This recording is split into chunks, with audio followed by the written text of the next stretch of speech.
तो आज की क्लास का हमारा सबसे पहला प्रश्न है, यहाँ बोला गया है आज भी देश में लाखों लोग भुखमरी का शिकार हैं। ठीक, वाक्य में प्रयुक्त विशेषण है, तो विशेषण कौन सा है? सबसे पहला है आपका गुणवाचक, दूसरा है आपका परिमाणवाचक, तीसरा है आपका सार्वनामिक और चौथा है आपका संख्यावाचक। ठीक, अब यहाँ पर देखिए आज भी देश में लाखों लोग, लोग कितने हैं? लाखों हैं, और लाखों क्या होता है? एक संख्या होता है, तो ये क्या हो जाएगा आपका संख्यावाची विशेषण। लेकिन संख्यावाची विशेषण में भी कौन सा हो जाएगा? तो देखिए लाखों लोग, अब लोग जो है इसे हम गिन सकते हैं या नहीं? इसे हम बिल्कुल गिन सकते हैं। ठीक, तो ये क्या हो जाएगा आपका निश्चित संख्यावाची। ठीक, क्या हो जाएगा? निश्चित संख्यावाची। ठीक, इसका यदि सार्वनामिक की बात करें तो देखिए सार्वनामिक बोलो या फिर आपका संकेतवाचक बोलो, दोनों बात एक ही है, सार्वनामिक या सांकेतिक। ठीक, सार्वनामिक या सांकेतिक कब होता है? जब सबसे पहले आपका क्या रखा हो? सर्वनाम, क्या? सर्वनाम, सर्वनाम हो और सर्वनाम के बाद क्या हो? संज्ञा हो। सर्वनाम पहले हो और संज्ञा बाद में हो, तब क्या होगा आपका? सार्वनामिक या सांकेतिक विशेषण। ठीक, इसके बाद परिमाणवाचक की बात करें तो परिमाणवाचक में क्या होगा? जैसे कि नाप तोल की बात की जाएगी तो वहां पर क्या होगा आपका? परिमाणवाचक। यहाँ पर हम जैसे कि बोले, यहाँ पर बोल देते 2 लीटर दूध, क्या बोल देते? 2 लीटर दूध। तो यहाँ पर दूध क्या होता है? दूध को हम हमेशा ही क्या करते हैं? तोलते या नापते हैं। ठीक, तो जिस किसी की भी नापने या तोलने की बात आएगी तो वहां पर क्या होगा आपका? परिमाणवाचक। ठीक, अब यहाँ पर यदि बात करें गुणवाचक की, तो गुणवाचक क्या होता? जैसे किसी का गुण बताया जा रहा है, वह अच्छा है, बुरा है, छोटा है, लंबा है, मोटा है, इस प्रकार से, तो वह गुणवाचक हो जाता है। ठीक, नया पुराना ये भी आपका गुणवाचक में आता है। ठीक, इसके बाद बोला गया ठंडा पानी ठंड पैदा करता है। यहाँ पर हमें विशेष्य की पहचान करनी है। किसकी? विशेष्य। और विशेष्य क्या होता है? सदैव संज्ञा या सर्वनाम। ठीक, और विशेष्य क्या होगा? विशेषण जिसकी विशेषता बताता है वही आपका विशेष्य होता है। जैसे कि यहाँ पर देखिए ठंडा पानी ठंड पैदा करता है। ठीक, अब विशेष्य की पहचान करनी है, तो पानी कैसा है? ठंडा है, यानी कि ये जो ठंडा शब्द जो है वह किसकी विशेषता बता रहा है? पानी की विशेषता बता रहा है, ठंडा पानी। तो यहाँ पर विशेष्य क्या हो जाएगा? पानी हो जाएगा, और यदि विशेषण होगा तो वो क्या होगा आपका? ठंडा होगा। ठीक, तो यहाँ पर क्या होगा? पानी। ठीक, इसका नेक्स्ट प्रश्न है निम्नलिखित में से कौन सा शब्द विशेषण है? विशेषण की पहचान करनी है हमें। ठीक, तो यहाँ पर सबसे पहले ठंडा, दूसरा है आपका पुस्तक, तीसरा है आपका पिता और चौथा है आपका प्रार्थना। ठीक, तो कि प्रार्थना की बात करें तो यहाँ पर जैसे कि हम बोल सकते हैं कि प्रार्थना करना, क्या क्या बोल सकते हैं? प्रार्थना करना।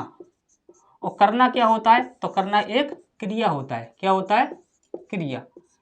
और ये यदि क्रिया है, यदि क्रिया की विशेषता बताई जा रही है शब्द के द्वारा, तो यहाँ पर ये क्या हो जाएगा आपका? प्रार्थना। तो प्रार्थना हो जाएगा आपका क्रिया विशेषण। ठीक, तो ये क्या है? क्रिया विशेषण। इसके बाद यदि पिता की बात करें तो ये क्या है? एक संज्ञा है, तो ये क्या हो जाएगा आपका? विशेष्य। ठीक, पुस्तक, पुस्तक भी एक संज्ञा है, तो ये भी आपका एक विशेष्य हो जाएगा। तो यहाँ पर ठंडा क्या हो जाएगा? यहाँ पर एक ठंडा विशेषण हो जाएगा। ठीक, जैसे कि आपने अभी यहाँ पर देखा था ठंडा पानी। ठीक, तो ठंडा क्या हो जाएगा? विशेषण हो जाएगा। ठीक, इसका नेक्स्ट है आपका समुद्री सांप में घातक परंतु बहुत कीमती जहर पाया जाता है। ठीक, अब यहाँ पर हमें बताना है इसमें कितने विशेषण हैं और कितने विशेष्य हैं। ठीक, तो यहाँ पर देखिए समुद्री सांप। ठीक, देखिए इस प्रकार के जब कभी प्रश्न आपको दिखता है कि कितने विशेषण हैं और कितने विशेष्य हैं, तो वहां पर आप हमेशा ही एक बात याद रखिए, जैसे कि देखिए विशेष्य जो होता है वो संज्ञा या सर्वनाम होता है, तो हम उसे बोल देते हैं जैसे कि विशेष्य। विशेष्य को हम नाम दे देते हैं एन। ठीक, और विशेषण यानी कि एडजेक्टिव, विशेषण, तो विशेषण को नाम दे देते हैं हम एडजेक्टिव यानी कि ए नाम दे देते हैं। ठीक, तो इन पर आपको रखते जाना है। ठीक, जैसे कि समुद्री, समुद्री क्या हो जाएगा आपका? विशेषण हो जाएगा, तो इसे हम ए नाम दे देते हैं। ठीक, अब इसका सांप क्या हो जाएगा? विशेष्य हो जाएगा, तो इसे हम एन नाम दे देते हैं। ठीक, इसके बाद घातक परंतु कीमती, बहुत कीमती। ठीक, तो देखिए घातक ये भी आपका एक विशेषण हो जाएगा, तो इसे भी हम क्या दे देते हैं? ए नाम दे देते हैं। ठीक, बहुत कीमती, कीमती क्या हो जाएगा यहाँ पर? ये भी आपका विशेषण हो जाएगा, तो इसे भी हम ए नाम दे देते हैं। और जहर ये क्या हो जाएगा? विशेषण। ठीक, अब यहाँ पर देखिए विशेषण या विशेषण किसी को भी गिन लीजिए।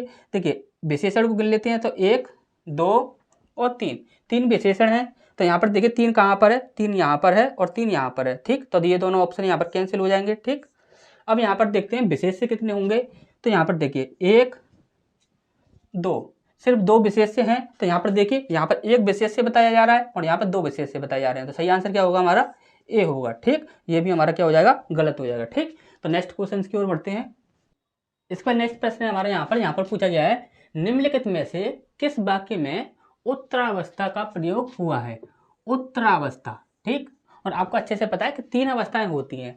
पहली होती है आपकी मूलावस्था, ठीक, एक होती है आपकी उत्तरावस्था और एक होती है आपकी उत्तमावस्था। ठीक, हम हिंदी में जब कभी भी पढ़ते हैं तो इसमें बोलते हैं आपका जो मूल शब्द होता है उसे हम मूलावस्था कहते हैं। उत्तरावस्था क्या होता है, जिसमें हम मूल शब्द के साथ तर जोड़ देते हैं तो वह उत्तरावस्था बन जाती है। इसके बाद उत्तमावस्था क्या होती है, हम मूल शब्द के साथ तम जोड़ देते हैं तो वह उत्तमावस्था बन जाती है। ठीक, लेकिन यहाँ पर आकर ये कंप्लीट नहीं होता है। देखिए, अब एक और चीज़ आपको सीखनी होगी जब जाके आप इस प्रश्न को सॉल्व कर पाओगे। अब उसमें क्या है, देखिए, जब कभी भी देखिए मूलावस्था, उत्तरावस्था और उत्तमावस्था ये हम हिंदी में पढ़ते हैं और अंग्रेजी में जब हम पढ़ते हैं तो हम डिग्री पढ़ते हैं। डिग्री में क्या पढ़ते हैं, ये फर्स्ट डिग्री, ये सेकंड और ये थर्ड। अब फर्स्ट डिग्री में क्या होता है, फर्स्ट डिग्री में सिर्फ एक व्यक्ति के गुणों या अवगुणों की बात की जाती है। जैसे कि राम बहुत अच्छा लड़का है, इस प्रकार से हमने बोल दिया तो सिर्फ राम के गुणों की बात की जा रही है यहाँ पर। ठीक, अब उत्तरावस्था के बाद यहाँ पर देखिए उत्तरावस्था में क्या होगा, तो देखिए उत्तरावस्था में क्या होगा कि एक व्यक्ति के गुणों की तुलना दूसरे व्यक्ति के साथ की जाती है। यानी कि वहां पर कितने लोग होते हैं, आपके 2 लोग होते हैं। कैसे, यहाँ पर बोला जाए कि राम श्याम से अधिक बुद्धिमान है, तो यहाँ पर क्या किया जा रहा है, राम और श्याम के बीच में गुण की तुलना की जा रही है। ठीक, अब यहाँ पर उत्तमावस्था में क्या होता है, तो उत्तमावस्था में एक व्यक्ति के गुणों या अवगुणों की तुलना पूरे ग्रुप के साथ की जाती है। किसके साथ, पूरे ग्रुप के साथ। जैसे कि बोला जाए कि राम इस कक्षा में सबसे होशियार लड़का है, राम इस कक्षा में सबसे होशियार लड़का है, तो यानी कि राम के गुणों की जो तुलना की जा रही है वो पूरी कक्षा के लोगों के साथ की जा रही है, पूरी कक्षा में जितने भी स्टूडेंट हैं उन सबके साथ की जा रही है। ठीक, तो इस प्रकार से होता है। अब यहाँ पर आप देखिए, सुनील सुंदर है, तो इसमें कौन सी अवस्था आ जाएगी, तो मूलावस्था हो जाएगी। ठीक, यहाँ पर पूछी गई है उत्तरावस्था। ठीक, यहाँ पर देखिए सुनील विनीत से सुंदर है। अब यहाँ पर देखिए सुनील और विनीत इन दोनों के बीच में तुलना की जा रही है। जब 2 लोगों के बीच में तुलना की जाती है तो कौन सी होती है, आपकी उत्तरावस्था। अभी अभी बताया था हमने आपको, तो यही हमारा बिल्कुल सही आंसर हो जाएगा। ठीक, इसके बाद इसे देखें तो देखिए सुनील सबसे सुंदर है, यानी कि सबके साथ तुलना की जा रही है सुनील की, तो यहाँ पर कौन सी हो जाएगी, आपकी उत्तमावस्था। ठीक, तो ये चीज आपको अच्छे समझ आ गई होगी। नेक्स्ट की ओर बढ़ते हैं। उस ग्रंथ में 500 पृष्ठ हैं। अब यहाँ पर ये जो आपका उस शब्द लिखा हुआ है इसके बारे में हमें बताना है। ठीक, तो सबसे पहला है आपका गुणवाचक, दूसरा है आपका परिमाणवाचक, तीसरा है आपका सांकेतिक और चौथा है आपका व्यक्तिवाचक। ठीक, अब हमने आपको अभी अभी थोड़ी देर पहले ही बताया था, यदि सर्वनाम संज्ञा से पहले आ जाए, क्या, सर्वनाम जो है वह संज्ञा से पहले आ जाए तो वहां पर क्या होता है, या तो आप बोल सकते हो सार्वनामिक या फिर आप बोल सकते हो सांकेतिक। क्या बोल सकते हो, सांकेतिक। सांकेतिक क्यों बोला जाता है, क्योंकि ये संकेत देने का कार्य करता है। जैसे कि यहाँ पर देखिए उस ग्रंथ, यानी इस ग्रंथ की ओर ये जो शब्द है ये संकेत कर रहा है, इसीलिए इसे सांकेतिक भी बोला जाता है। ठीक, तो यहाँ पर देखिए उस ग्रंथ में 500 पृष्ठ हैं, तो उस क्या कर रहा है, एक सार्वनामिक विशेषण का यहाँ पर कार्य करता है। तो यहाँ पर क्या हो जाएगा आपका, देखिए सांकेतिक। यहाँ पर सार्वनामिक भी बोल सकते हैं, सांकेतिक भी बोल सकते हैं। ठीक, हमने आपको पहले ही बताया था। ठीक, इसके बाद नेक्स्ट है किस विकल्प में गुणवाचक विशेषण है। ठीक, तो यहाँ पर देखिए सबसे पहला है उसे 5 मीटर कपड़ा दो, और हमने आपको अभी अभी थोड़ी देर पहले बताया था कि जब कभी भी नाप या तौल की बात आएगी तो वहां पर क्या हो जाएगा, आपका परिमाणवाचक विशेषण। अब यहाँ पर देखिए ये जो आपका कपड़ा है, कपड़ा को सदैव हमेशा ही नापा जाता है। कैसे नापा जाता है, जैसे कि आप जब कभी भी दुकान जाते हो तो कैसे बोलते हो कि 5 मीटर कपड़ा दो या 10 मीटर कपड़ा दो, तो वहां पर क्या होता है, नापा जाता है। तो यहाँ पर आपका क्या हो जाएगा,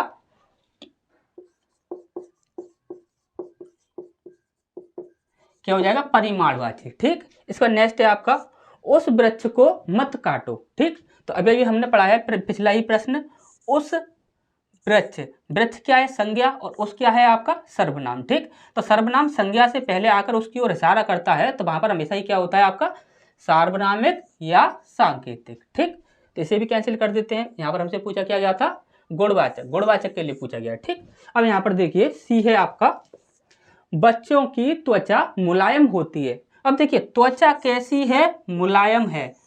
यदि किसी से बोला जाए कि वह लंबा है, चौड़ा है, या फिर बोला जाए मोटा है, पतला है, या फिर गोरा है, काला है, या फिर पुराना है, नया है, किसी भी प्रकार से, तो वो सभी क्या कहलाते हैं, गुण कहलाते हैं। तो यही हमारा बिल्कुल आंसर सही हो जाएगा। ठीक, इस पर नेक्स्ट इसको भी देख लेते हैं।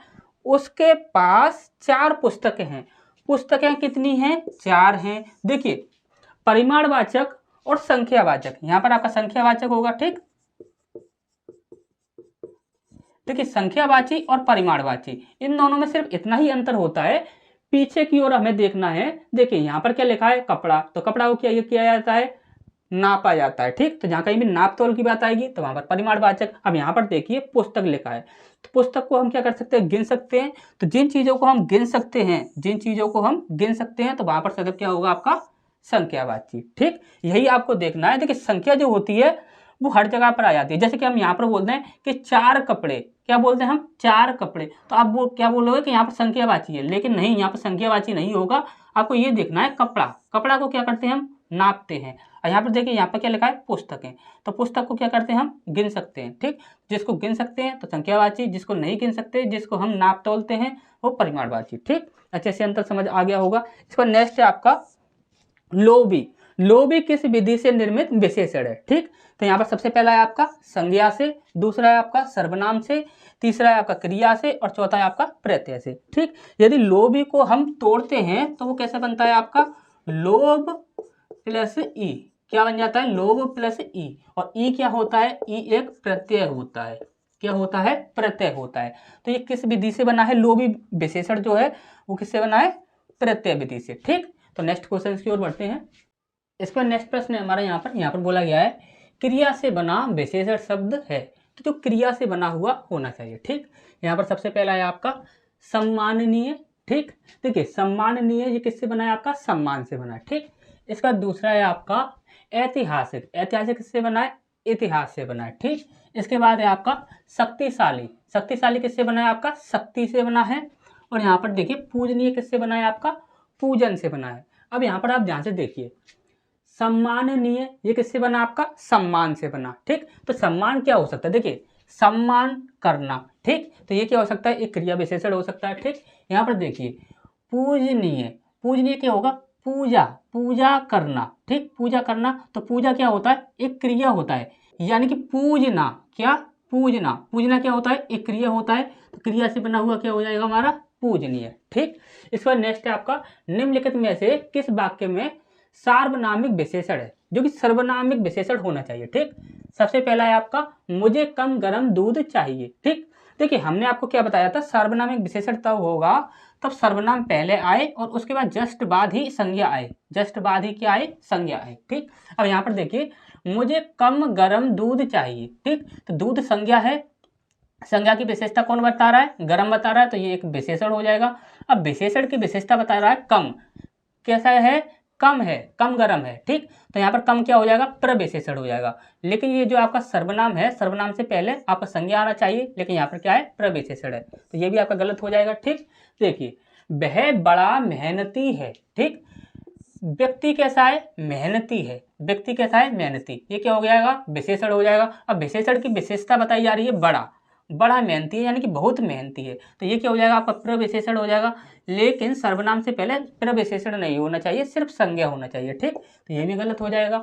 इसके बाद नेक्स्ट है आपका तुम काफी कम खाते हो। ठीक, तुम काफी कम खाते हो, यानी कि खाना है।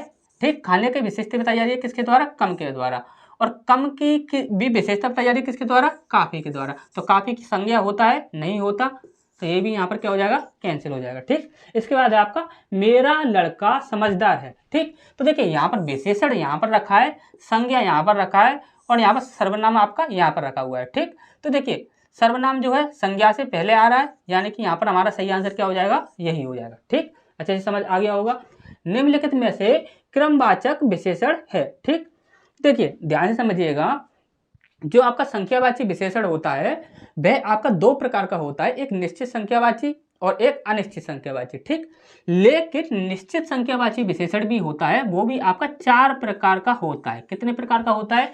4 प्रकार का होता है, ठीक। अब यहाँ पर आप देखिए, सबसे पहला यहाँ पर ये चौथा जो ऑप्शन है इसमें लिखा हुआ है 2। जब कभी भी आपको 1, 2, 3 इस प्रकार से जब कभी देखेगा तो वह होगा आपका गणनावाची। क्या? गणनावाची, ठीक। गणनावाची होता है 1, 2, 3, 4, यानी कि हम गणना कर रहे हैं, ठीक। यहाँ पर है आपका दुगुना। जब कभी आपको दुगुना, तिगुना, चौगुना इस प्रकार से दिखेगा तो वह क्या होगा आपका? आवृत्तिवाचक। क्या? आवृत्तिवाचक, ठीक। आवृत्तिवाचक। इसका नेक्स्ट है आपका दोनों, तीनों, चारों इस प्रकार से जब कभी दिखेगा तो वह हो जाएगा आपका समूहवाचक। क्या? समूहवाचक, ठीक। 1, 2 और 3 प्रकार ये हो गए। और चौथा प्रकार ये होता है दूसरा। दूसरा, तीसरा, चौथा ये किसको दर्शा रहे हैं? क्रम को दर्शा रहे हैं। तो क्या हो जाएगा? ये क्रमवाची विशेषण, ठीक। अब इसका नेक्स्ट है आपका सुधामयी, वात्सल्यमयी, तू प्रेममयी है। विशेष्य की पहचान करनी है हमें। यहाँ पर किसकी पहचान करनी है? विशेष्य की। अब यहाँ पर देखिए, जो कोई भी है, ध्यान से समझिएगा, सुधामयी, वात्सल्यमयी, तू प्रेममयी है। जो कोई भी है वो कौन है? तू है, ठीक। अब तू जो है ये आपका एक विशेष्य होना चाहिए। क्यों? क्योंकि इसी के बारे में बताया जा रहा है, ठीक। अब यहाँ पर देखिए, इसके बारे में क्या क्या बोला जा रहा है? प्रेममयी बोला जा रहा है, वात्सल्यमयी बोला जा रहा है, सुधामयी बोला जा रहा है, ठीक। तो यहाँ पर सुधामयी, वात्सल्यमयी और प्रेममयी ये सभी क्या होंगे? आपके विशेषण होंगे। क्या होंगे? विशेषण। और यहाँ पर विशेष्य क्या होगा? वो यहाँ पर ऑप्शन में नहीं रखा गया है, लेकिन विशेष्य क्या होगा? ये तू जो शब्द है ये आपका विशेष्य होगा, ठीक। क्योंकि विशेष्य शब्द क्या होता है? संज्ञा या सर्वनाम। तो सही आंसर क्या होगा? इनमें से कोई नहीं।